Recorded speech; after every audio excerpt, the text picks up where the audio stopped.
doctor,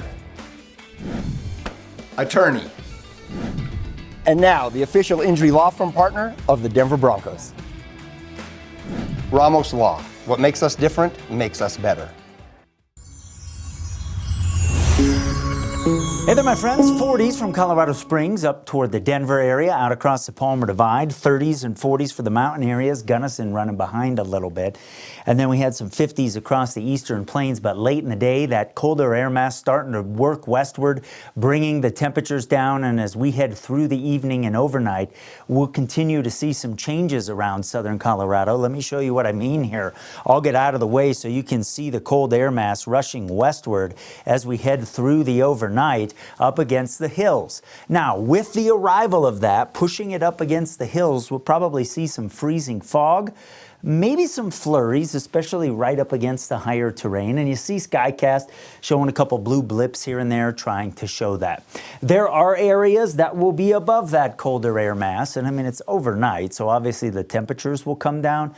But I think impacts from visibility and perhaps some freezing fog probably staying here where we see the low clouds on the map. And as we head into early tomorrow morning, some areas are already seeing that start to pull back. And there might be a cool glaze of white on the trees as you wake up on Saturday morning. Now, the question for the rest of the day is, where do we hang on to that colder air mass, and where does warmer air come down the hills? Just because you get some sun to come out doesn't mean that you are out of that air mass. It'll take longest to come out across the far eastern plains. Lots of temps in the teens overnight, couple spots staying around 20. Big mountain valleys will be the cold spots. I'm just trying to make the point tomorrow with this map. I think somewhere right on top of Pueblo, there will be a big temperature difference by the time we hit the afternoon, from maybe in the upper 50s for Pueblo West and the west side of Pueblo to maybe still staying in the mid 40s out near the airport, Vineland and Avondale. And you can see I've got us in the low 40s here out across the eastern plains. This is a day where I can't guarantee it's going to work out that way, but let me show you why I'm forecasting it that way. Because as we hit the afternoon here, we get northwest wind coming down off of the hills, and you can see out here how wind speeds are really, really light.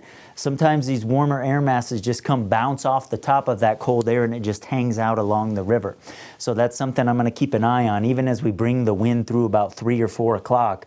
Notice that we may not get that northwest flow all the way down across the Arkansas River. If we do, we're going to be warmer than what I'm showing you, but I doubt you'll be upset by that. I want you to be ready if it stays cool.